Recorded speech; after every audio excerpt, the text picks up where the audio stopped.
लेकिन अगर आप देखेंगे कि नॉर्थ ईस्ट के बारे हमारे आम भारतीयों के बारे क्या जानकारी है, बहुत बार जब मैं दिल्ली आता हूं तो सब मेरे नॉर्थ ईस्ट के लोगों को कभी कहते हैं कि आप नेपाल से हो, कोई कहते हैं कि आप चाइना से हो, आप कोरिया से हो।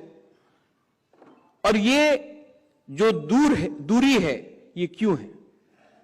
क्योंकि एक प्रोग्राम है, एक सोच है कि एक भारतीय को दूसरे भारतीयों से दूर रखा जाए।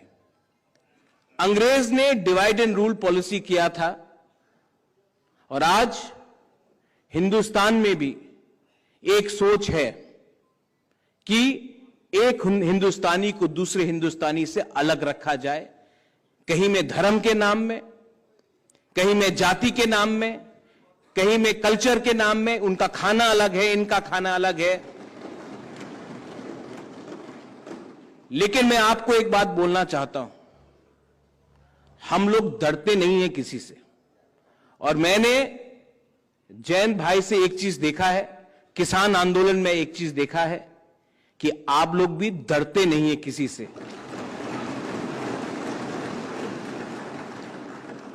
जो भी शासन, अभी मुझसे पहले शरद यादव जी ने एक बात कहा था कि सिचुएशन इस देश में ऐसा आ चुका है कि इमरजेंसी से खराब है।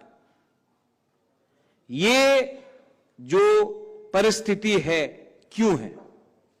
ये भय से ये परिस्थिति बनता है। अगर हिंदुस्तान में, अगर भारत में हमें डेमोक्रेसी ट्रू फॉर्म में चाहिए तो आपको, आपकी संख्या जितनी भी कम हो कुछ फर्क नहीं पड़ता है, आपको एक रहना पड़ेगा।